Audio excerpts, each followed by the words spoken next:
d'évêque, je remettre le diplôme de mérite.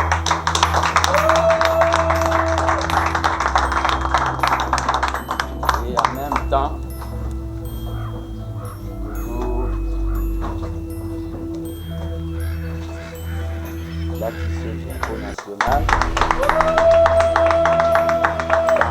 dans le but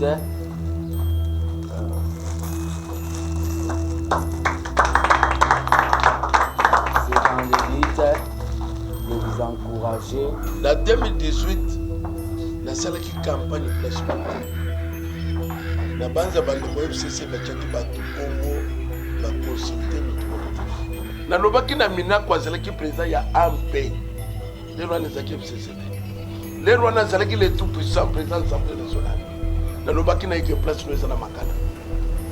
Mongo ezo chabo ezambo ngwa leta bozo yiba. Bozo so la ndenge. Bozo terroriser bato. Na commissaire la Katange mpona zalaki ete. Na lobaki abato. Ngai na kimbuta tokamatani plusieurs fois nazobisa kimbuta mokonzi na bino ya kosila babomi miba basali société mosusu bino mokanisika miba ekufa mais jama ezobima bazozwa chaque jour nsima ya kozwa taxe ya $50 chaque jour basali ya ngari oyo ezomona wana babengango aéroport bazokende koinokele des avions na aéroport bongo nyonso bale bakwebisa biso taxe kopasa eke wana système Kabila FCC toujours fait disparaître nga nazalaki na syndicat tika nzela moi j'ai écrit déjà président Félix yatelemisi moto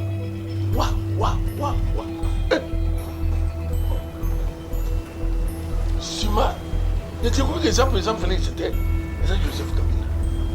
Mon esprit s'est révolté. Nalobi na linga kina ntika nzela te. Na linga ntika nzela te batuta ngai.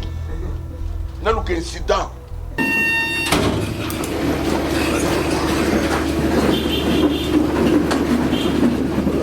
Papa, yube angute.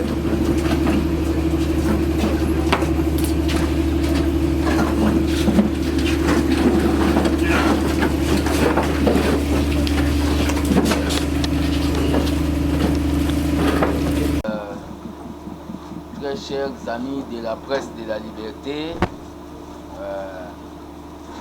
l'assistance pour Bozawa Lelo, les alliés dans le cadre de l'INASBEL sociopolitique au sein de l'Union pour la démocratie et le progrès social UDPS Tshisekedi, armée des bâtisseurs tshisekedistes, ABT et lelo awa na église ACK il y a évêque Pascal Mukuna dans le but il y a pour décerner diplôme de mérite au motif Nangweza comme évangéliste de la libération. Pourquoi tu es comme ça, il y aura un mot de circonstance où la secrétaire permanente il y a ABT à Kotanga. Tu es comme ça, on a constat automoni de la prise du pouvoir par le peuple à travers le président Félix Tshisekedi. L'église ACK n'a pas fait comme on a souvent l'habitude de le dire, que l'église est au milieu du village, mais l'église ACK a choisi d'être du côté du peuple. Condimement la théorie, nous avons voulu faire ça de manière pratique, pour remettre na évêque Pascal Mukuna, diplôme ya mérite, au biso tant que mouvement citoyen au sein de l'IDPS. Tomoni ekozala signe moko ya koencourager na kofoncer na o babengi dépense ya ba intérêt ya peuple. Je passe la parole à Madame Dori Mukendi, la secrétaire permanente de l'armée des bâtisseurs tshisekedistes, notre mot des circonstances. Membre de l'armée de bâtisseurs Tshisekedi, après avoir constaté le valeur morale d'éthique que l'évêque Pascal Mukuna détient, réuni en séjour sous la coordination du gardien du temple, l'élève du Sphinx, fils Mukoko, dans le bureau et siège de l'Assemblée chrétienne de Kinshasa, dans la commune de Bandalunga, pour apporter notre soutien tant physique et moral à l'égard de l'homme de Dieu, défenseur des intérêts du peuple et détenteur de valeurs pastorales, incorporel dans son langage qui va pour les intérêts généraux des Congolais et son bien-être. Raison pour laquelle l'armée de bâtisseurs tshisekedi ne pouvait pas rester indifférente pour manifester sa compassion envers l'évêque qui incarne des valeurs éthiques et déontologiques selon le Saint Écriture. L'armée des bâtisseurs tshisekedi, coordonnée par un doué de la politique en la personne de fils Mukoko, tient à informer l'opinion nationale et internationale qu'elle vise la démocratie, la justice et l'épanouissement tel que prôné par le docteur Etienne Tshisekedi. De raison mémoire qui a façonné l'image de notre cher et beau pays, la République démocratique du Congo. À cette occasion, le coordonnateur de l'armée de bâtisseurs Tshisekedi profite pour remettre un diplôme de mérite en la personne de l'évêque Pascal Mukuna comme évangéliste de la libération. Souvent, le monde dit que l'église doit être au milieu du village, mais nous, l'armée de bâtisseurs Tshisekedi, nous disons que l'église doit être du côté du peuple. À cet effet, nous saluons le bon choix fait par l'évêque Pascal Mukuna pour servir la nation congolaise. Je vous remercie.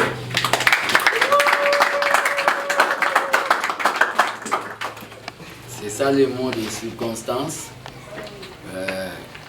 Aujourd'hui, on fait ça avec un homme dédié. Demain, nous allons le faire avec les artistes. Des artistes, oyo baembaka rien que ndombolote, mais oyo baembaka pour Namboka, oyo pe bazwa courage ya soutenir l'île Nabiso ya 37 ans. Et on va continuer à le faire aussi pour des mandataires. Oyo bae pour na kosala non les poches d'abord, mais au babengi bonne gouvernance. On va continuer. C'est une initiative d'encouragement. Et à cet effet, notre diplôme, je vais essayer un peu de lire, c'est République démocratique du Congo. Il y a des logos, logo du drapeau national et de l'armée des bâtisseurs. Asbel ABT, diplôme de mérite, catégorie évangéliste de la libération. Nous, sous-signés, membres du comité d'évaluation, du suivi des actions sur terrain, des personnages porteurs des valeurs patriotiques, attestons par le présent que les nommés Pascal Mukuna, né à Kananga, citoyen congolais, s'est distingué par sa sagesse et ses prises de position, étant que libre penseur et guide de l'éveil de la nation. En foi de quoi, ce présent diplôme lui est délivré pour servir et faire valoir ce qu'est des droits. J'ai signé le diplôme tant que le coordonnateur de l'ABT et il y a eu des membres de jury pour choisir. Ça a été fait de manière démocratique pour faire le choix de l'évêque. Et l'évêque, toujours remettre le diplôme de mérite.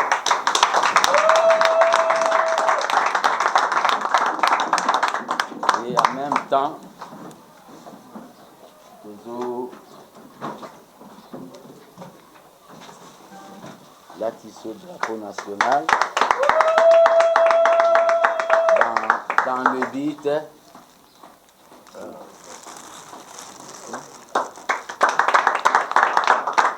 c'est dans le but de vous encourager, parce qu'on dit que le courage c'est un don dédié. Dire non aux antivaleurs n'est pas donné à n'importe qui. Et nous vous passons la parole si vous avez un mot à dire. Merci. Merci.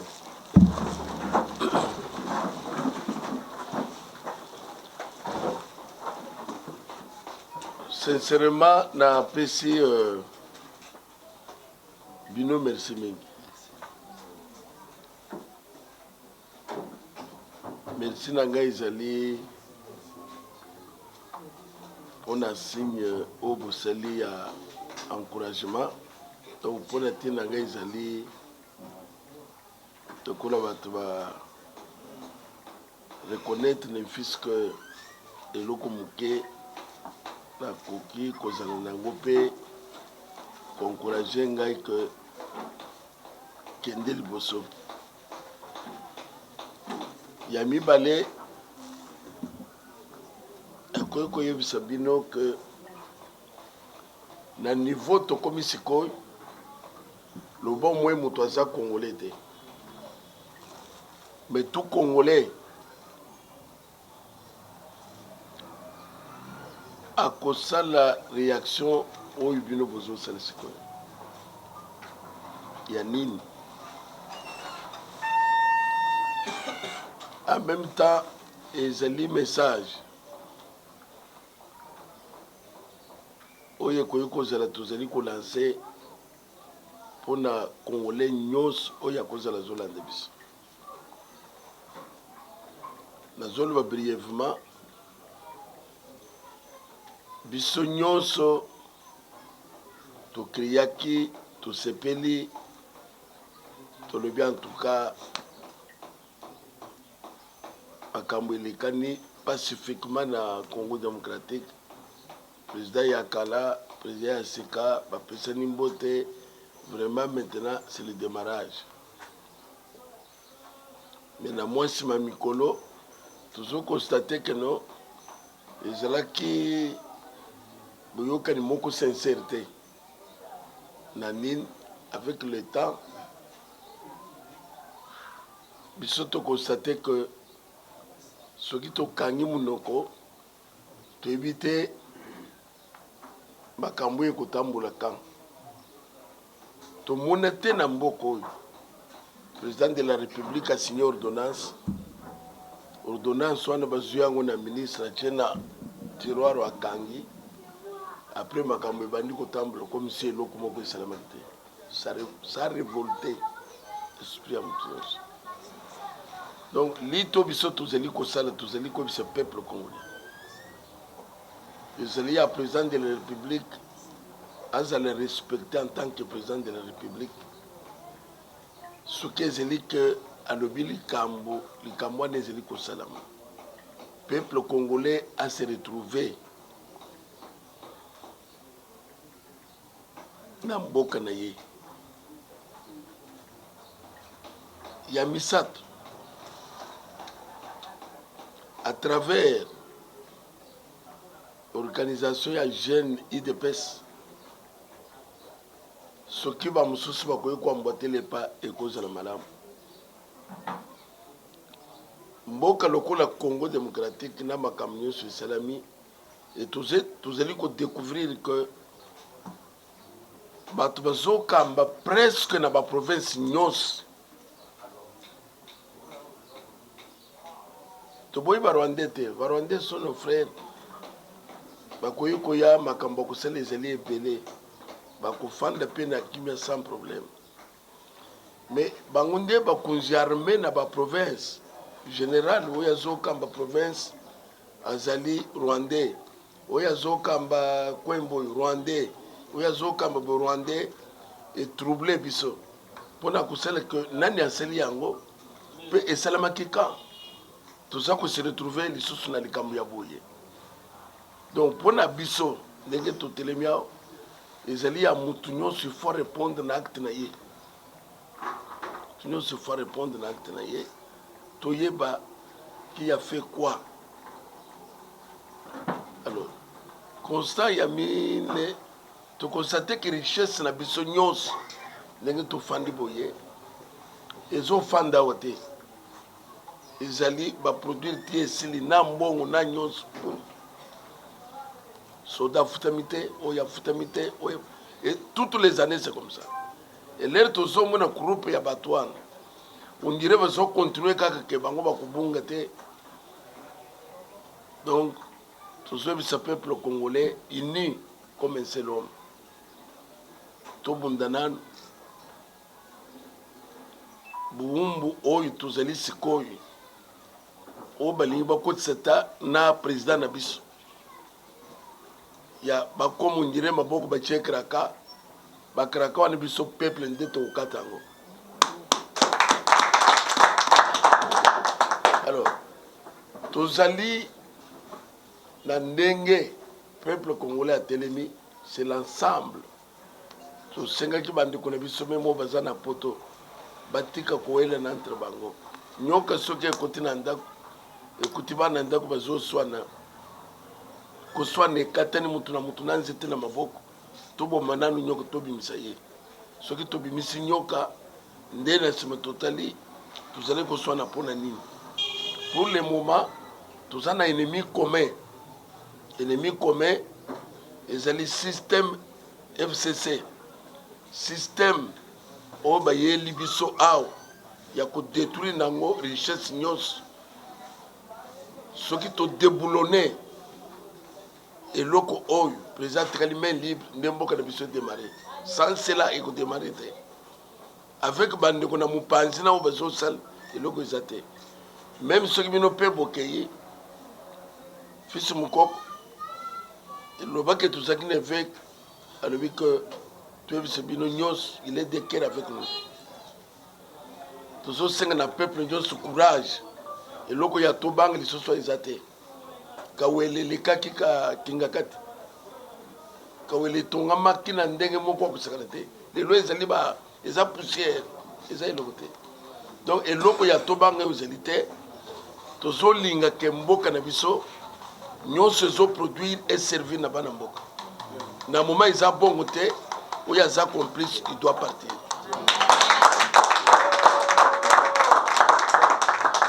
Vraiment merci ezopesa biso courage ya que peuple congolais soit uni na logique moko tosauve mboka na biso. ABT viva! Viva! ABT viva! Viva! ABT viva! Viva! Viva! Viva! Le Congo ou la mort! Merci beaucoup. Congo la mort. Congo la mort. Liboso na biso tomoni bapanzi sango. Je crois bien on peut prendre des 1, 2, 3 questions. Na 2018 nasalaki campagne place militaire na banza bandeko FCC bachaki bato kombo baconsulte mutu moko te na bakomo nyonso monaki bachaki bato wana baconsultaki ata mutu moko te. Biso tozalaki na logique ya autorité établie, l'église akomposaka na autorité établie. Omonaki président de la République akendeki nkamba bayambi ye soki lelo aza président te président mosusu aye bakende koyamba ye na nkamba. C'est ça logique ya église. Mais papa Etienne Tshisekedi azalaki na Mobutu azalaka ministre de l'Intérieur, mais il a trouvé que makambo ezokende bien te. Il s'est révolté. Ngai zambala liboso te na se révoltaki contre Minako azalaki président de l'Assemblée nationale.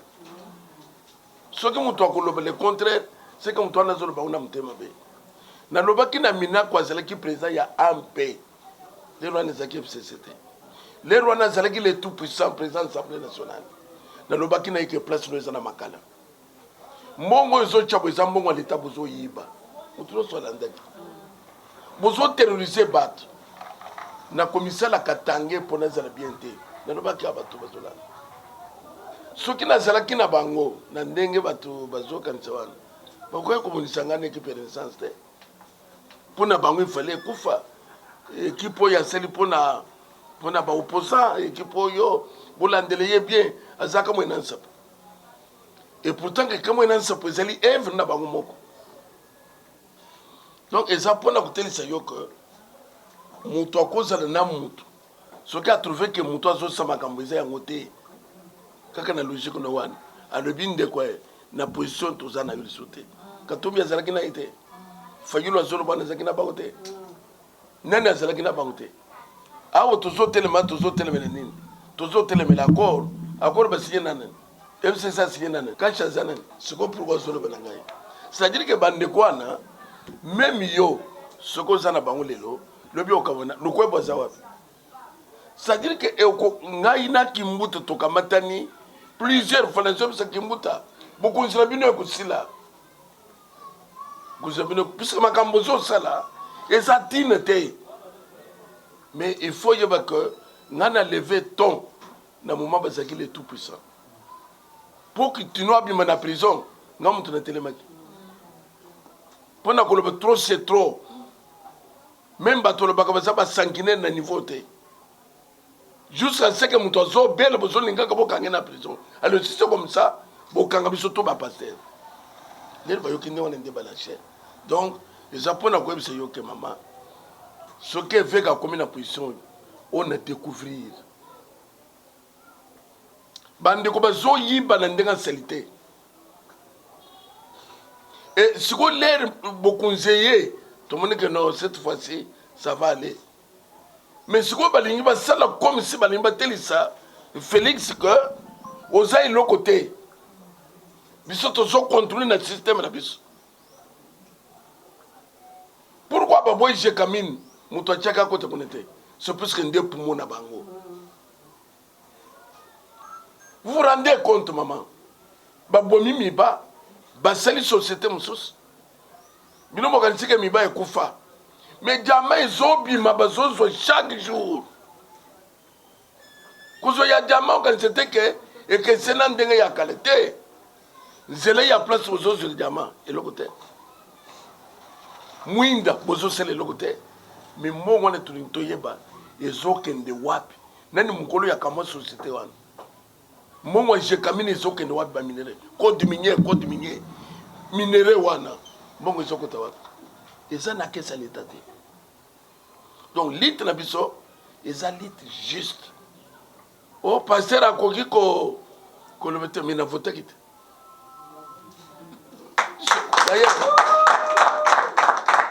pour votre information ce qui même les loba qui place ngana votaki même yoko je le surpris ce qui na votaki ne ngana ko biso boy le bon moto aza congolais te nde oya kokende outre vous vous rendez compte ola mukibo na province mungoza province rwandais côté militaire ah maman ata batongo baza bazoba na niveau wana te c'est ça révolte oyo moni et salami nazo pese exemple muke to ko traverser na Brazzaville au mon aéroport à Brazzaville mai ndenge basele bazana nini mais biso tozana tout bato yo basakani na biso basele biso aventure sima ya kozwa taxe ya $50 chaque jour basele hangar oyo zomona wana babenga ngo aéroport bazokende ko inaugurer des avions na aéroport mbongo nyos bale bakwebisa biso taxe ko passe ekewa pour votre information na salaki appel na bavocat CPI 13 pays va répondre favorablement. Hier, nous avons une réunion, la délégation de Bango, il y a 3. Ici, tous au fond de Bango. Peuple est au fond.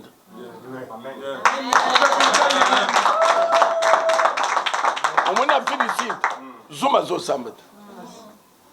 Bah quoi échappé ce qu'on dit bazole que bazo ce discours. Mobutu jusqu'à son départ à la veille. Parce que c'est le discours. Parce qu'on peut ce programme. L'objet Kimi. Système Kabyle, FCC, toujours fait disparaître. Maman. Ce qui bat tout nous sur la technologie quoi. Il faut qu'on change ça. Na niveau to comme ici quoi. Na yeb ce qui bat tout oye koya. C'est mieux même. To comme na niveau zolo wana que vous allez vivre boza lokola bato pamba na miso ya bato. Est-ce que na moment tozali awa biso toyebaki que ndeko Kabila na bato FCC bakosala makambo bazosala toyebaki yango te ekusila kan nga na toyebisaki bango lere bino boyaki na mboka oyo boyaki na babote ya mbula babote ya basoda afudela yaki na babote ya mbula balati biloko tu bazwi na mboka oyo.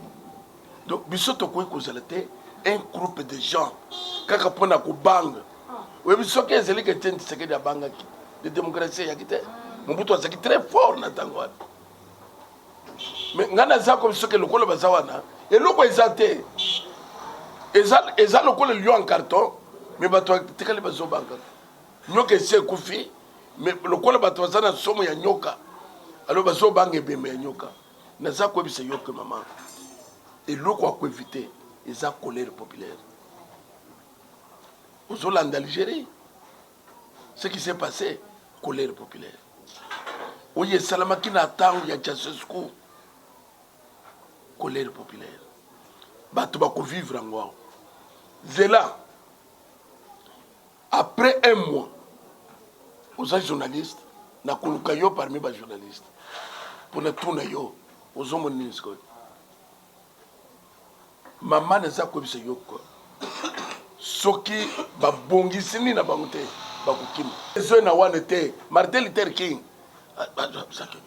Martin Luther King c'est la lutte de tout monde tout la lutte et loko ezo c'est les anines bazolinga te batoucher makambo ezani na ça besoin te soki le même yo benga politicien ça fait quoi et ça na muto azolo ba le loko politicien ou sote le tikala l'église ou sote le tikala boy soki le lolo na lobina comme politicien yo kopekisa ngate ni ya kopekisa ngate.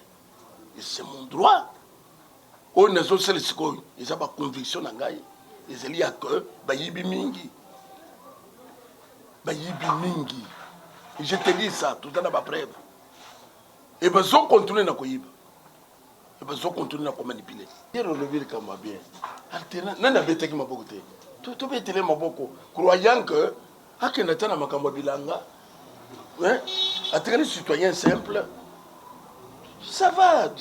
En tout cas, gloire à Dieu. Oh. Cortège Zoya, Ndengamokona ya président. Mais finalement, qui est qui? Ngana zala qui na syndicat. Moi, j'écris que c'est président Félix. La télévision Moutou.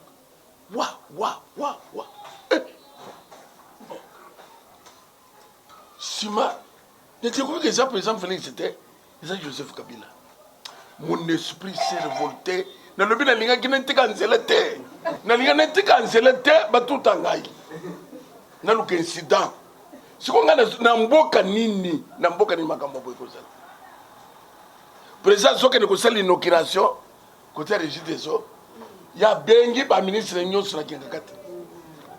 Premier ministre accueilli président de l'Assemblée nationale accueilli, le ministre de l'accueilli. Le président Zako s'est retrouvé dans ma conseiller. Papa, quel sabotage? C'est révoltant. Bozo Salango nous de quoi? Yanine, après avoir fait 18 ans, si c'est 20 ans, au Lingos, au Lissousounine, 5 ans pour Salanine. Donc, les alipons n'ont comme ça que Simanangaï, c'est le peuple. Il ne faut pas dire. C'est le peuple. Et l'autre, Ezeli a que, Bakounziabile va sortir les sontés. Au moment Kadhafi ne croyait pas qu'il y a Koussouka. Même Saddam Hussein, il est fort. En âme et conscience. Kabila a Mobutu. Non. Mais Mobutu, finalement, il a fait. Dans l'Angola, Edouard de Lelo Azawab. C'est plus que le président Azali, enfant adoptif. Il y a Edouard de Santos. Santos, celui qui est président, les lois Zala, président. Mais les raïs à Talialbi, Atabasalaka. Atabasalaka, où you arrêtez, moi, Naya, où y a Tchena Boukouz. Accord FCC, on n'en a pas besoin. Besoin de mes amis.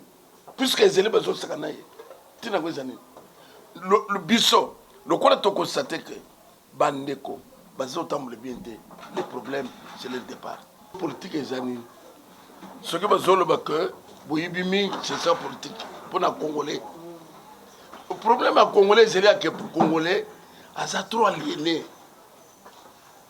napesi exemple il y a Desmond Tutu aza en Afrique Sud il a lutté pour son pays azalaki politicien Martin Luther King azalaki politicien te biso tozobisa bapoliticien ke boyibi mingi omoni a osoko ye okuta bato basingi boye bato wana bazosouffrir nga nde leader ya bato wana naza na droit ya korevandike elingi koloba teke soki naseli nde wana nakomi politicien non sikoyo bazobanga nini biso tolobi ke miba ekufi nini ekufi bo explike biso si eloko eza te explike vous si bokoloba kaka te eleki boye eza boye sikoyo bozotomboka nini wana ekobangisa moto moko te c'est le moment ya révolution oui eza révolution moto akotelemisa yango aza te makambo yango mpe eumeli tro mama wana eza mbangisa wana biso sikoyo bapase tozolokola mbangisa ya sikoyo beka okomi politicien oui eza mbangisa tozana mosu besoin te otiki bampate batikala. Merci beaucoup. La politique, c'est la gestion de la cité. Tous profiter de l'occasion, biso tant qu'il y a armée des bâtisseurs tisseredistes, pour confirmer notre opinion, programme politique autour ya caravane anticorruption, tout soutien à évêque. Exactement. 100%. Pour réussir. La plus grande institution, c'est le peuple. Maintenant, tout ça là, on va bengi chauffer le peuple pour comprendre que Yenda est la plus grande institution, plus que l'institution il y a un hémicycle, palais du peuple, même palais de la nation. Je remercie Bino Nandenge pour répondre à l'invitation à Bisso. Je remercie l'évêque pour la disponibilité. ABT viva, Viva, ABT viva, viva, ABT viva, viva, viva, viva, le Congo ou la mort. Le Congo ou la mort. Merci de mon ami Badassi. Merci.